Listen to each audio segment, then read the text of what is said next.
Mga Hebreo Kapitulo 6. Kaya't iwanan na natin ang mga panimulang aralin tungkol kay Kristo at magpatuloy na tayo sa mga araling para sa mga may sapat na pangunawa na. Tigilan na natin ang muling paglalagay ng pundasyon tungkol sa pagtalikod sa mga gawang walang kabuluhan at tungkol sa pananampalataya sa Diyos, tungkol sa mga iba't ibang seremonya ng paglilinis at pagpapatong ng mga kamay, at tungkol sa muling pagkabuhay ng mga patay at sa hatol na walang hanggan. Magpatuloy na tayo, at iyan ang gagawin namin kung loloobin ng Diyos. Sapagkat paano pang magsisisi at manunumbalik ang mga tumalikod na sa kanilang pananampalataya. Dati naliwanagan na sila, nakausap ng makalangit na kaloob at naging kabilang sa mga tumanggap ng Espiritu Santo. Nakausap na rin sila ng kabutihan ng salita ng Diyos, at nakadama ng kapangyarihan ng Diyos na lubusang mahahayag sa panahong darating.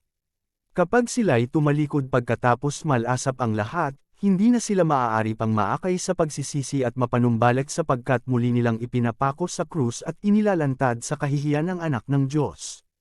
Sapagkat pinagpupala ng Diyos ang lupang pagkatapos tumanggap ng masaganang ulan ay sinisibulan ng halamang pinapakinabangan ng mga magsasaka. Subalit kung mga damo at halamang matitinik ang tumutubo doon, walang kabuluhan ng lupang iyon at ito ay nanganganib pang sampe ng Diyos. Ito ay tutupukan sa apoy. Mga minamahal, kahit ganito ang sinasabi namin, natitiyak namin na nasa mas mabuti kayong kalagayan patungkol sa inyong kaligtasan. Makatarungan ng Diyos, hindi niya malilimutan ang inyong ginawa at ang pagmamahal na inyong ipinakita at hanggang ngayon ipinapakita sa pamamagitan ng paglilingkod ninyo sa mga hinirang ng Diyos. Ang nais namin ay patuloy na magsumikap hanggang wakas ang bawat isa sa inyo upang makamtan ninyo ang inyong inaasahan. Kaya't huwag kayong maging tamad. Tularan ninyo ang mga taong dahil sa kanilang pagtitiis at pananalig sa Diyos ay tumatanggap ng mga ipinangako niya. Tiyak ang pangako ng Diyos. Nang mangako ang Diyos kay Abraham, siya'y nanumpa na tutuparin niya ang kanyang pangako. Dahil wala nang nakakahigit pa sa kanya, nanumpa siya sa sarili niyang pangalan.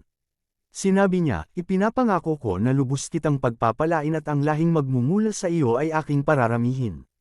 Matiyag ang naghintay si Abraham at natanggap naman niya ang ipinangako sa kanya. Nanunumpa ang mga tao sa pangalan ng isang nakakahigit sa kanila, at sa pamamagitan ng panunumpang ito'y pinapagtibay ang usapan. Gayon din naman, pinagtibay ng Diyos ang kanyang pangako sa pamamagitan ng panunumpa, upang ipakita sa kanyang mga pananggagawa na hindi mababago ang kanyang layunin.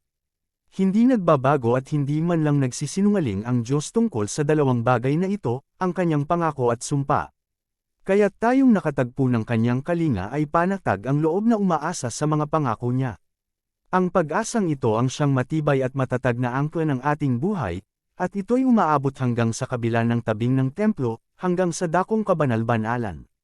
Si Jesus ay naunang pumasok doon alang-alang sa atin, at naging pinakapunong pari magpakailanman, ayon sa pagkapari ni Melchizedek.